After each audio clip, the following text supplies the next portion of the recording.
Baada tu ya demonstrations hapo jana ambazo pia ziliweza tu kuwahusisha Gen Z na pia tu celebrity mbalimbali wakaweza kutokea kuweza kusupport issue nzima, ikiwemo tu baadhi ya celebrities ambao wanafanya vizuri tu hapa nchini Kenya, akiwemo msanii Ogo Obinna ambaye pia ni MC, aliweza kutokea katika maandamano akiwa tu na timu yake kubwa, kitu ambacho pia ameweza kureveal pale katika social media, akisema tu kwamba timu yake iliweza kuibiwa simu mbili wakati ambao pia walikuwa katika demonstration za hapo jana ambazo pia walikuwa tu wanaenda katika kusherehekea anniversary ya 1 year tangia tu Gen Z waweze kuuliwa na polisi, the last protest ambazo pia ziliweza kufanyika last year, akisema tu kwamba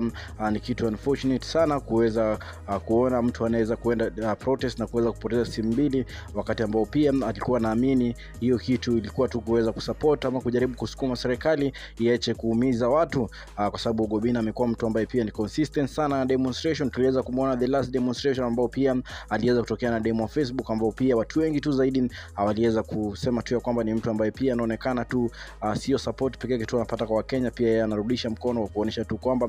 yuko pamoja na Wakenya. Last time akisema kwamba ilikuwa vizuri zaidi kwa sababu hakuweza kupoteza kitu chochote, lakini hapo jana akasema kwamba amekama out leo kuweza kusema tu kwamba aliweza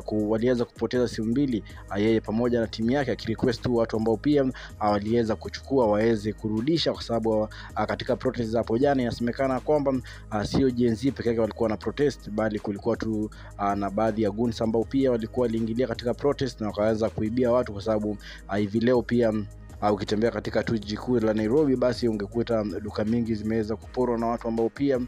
wasiojulikana kabisa, kwa sababu tuliweza kuona CS Murkomen akionyesha baadhi ya videos ambazo pia aliweza kutupia pale katika social media akisema kwamba duka jana ziliweza kuporwa na pia tu watu waliweza kuibiwa mali zao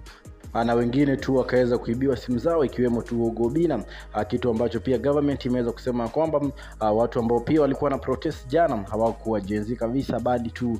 walikuwa goons ambao pia walikuwa wameweza kutumwa na watu fulani ambao pia hawajaweza kutajwa kabisa, lakini inasemekana tu kwamba mtu ambaye pia ameweza kutajwa sana ni Rigathi Gachagua ambaye pia ni kiongozi wa DCP ambaye pia ni former deputy president, kuhusiana tu na issue ambao pia iliweza kuendelea hapo jana, kwa sababu Gen Z walikuwa wamesema wataweza kujitokeza kuelekea moja kwa moja mpaka State House, lakini vitu ambazo pia ziliweza kuhappen ni vitu ambazo pia zimeweza kuwashangaza watu wengi zaidi. Katika video yako 254 na kupatia story ambazo zina trend mitandaoni, alafu huyu ni